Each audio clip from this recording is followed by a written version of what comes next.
I've been doing a survey of the New Testament, and we now have worked our way up to 3rd John. And as we look at the title, I would go back again to 1st John, what we have put up, and that is it gets its title from the author, which is John the Apostle, I believe.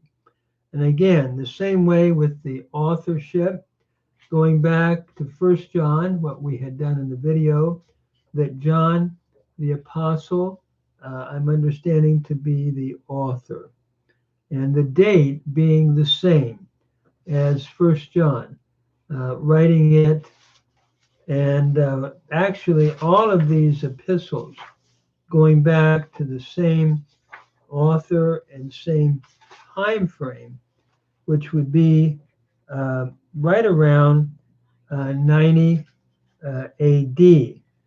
And so as we move on, then we're just going to look briefly at the historical background and purpose. Harrison clearly summarizes the historical background when he writes, "The simplest explanation is that the writer is seeking the help of Gaius, who is loyal to him, in handling a delicate situation. Diotrephes has arrogated, or has, can I say, lifted his own authority, and has refused to receive the missionaries whom the writer has sent into the area for ministry. He has gone so far as to expel from the church those who extended hospitality to them. Now, the help of Gaius is needed to receive these missionaries, even at the risk of bringing upon himself the displeasure of Diotrephes, until the writer personally can come and take up the issue with the congregation.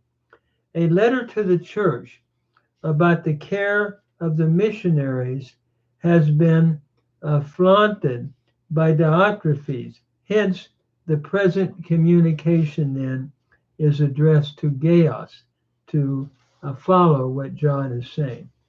As to the purpose, while 2nd John warns against having fellowship with traveling false teachers, 3rd John was written to admonish and warn the believers against not having fellowship with true teachers and missionaries of Christ. Thus, the epistle was written to encourage hospitality to traveling ministers and to rebuke the actions of Diotrephes, who is acting as an ecclesiastical dictator. So then, as to the argument, the theme of the book of 2nd John, or of 3rd John, is the proper reception of true believers. The book of 3rd John, in like manner with 2nd John, deals with hospitality. The difference, however, is very striking, for in 2nd John, the apostle warns against showing hospitality to the false teachers, while in 3rd John, he must deal with the problem of not showing hospitality to genuine believers and teachers. After the introductory salutation in verse 1, the book divides itself into 2 basic sections.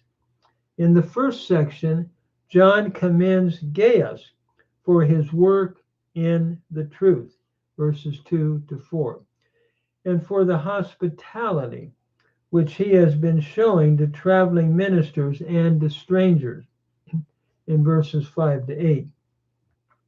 This was commendable in that it not only was supplying support to God's servants, but was actually making him a fellow helper in the truth. In contrast to the commendable example of Gaius, the elder has to condemn Diotrephes for his improper self-esteem, verse 9, and impious conduct.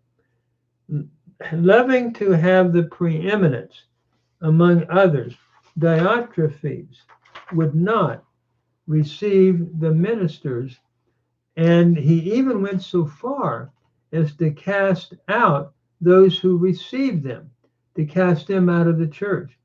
John therefore exhorts his readers not to follow his example, but to do good instead. John then concludes his letter by giving his commendation of Demetrius, followed by an expressed desire that he will come shortly to them to see Gaius. The benediction and salutation then close this this short epistle.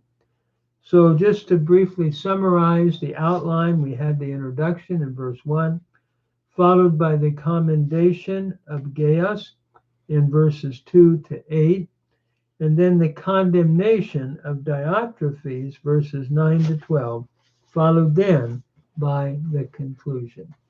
So we have two themes. In 2 John, it's don't receive false teachers into your churches. And 3 John, receive true teachers. And it's a critique of authoritarianism that is seeking not to receive those that are truly teaching the truth.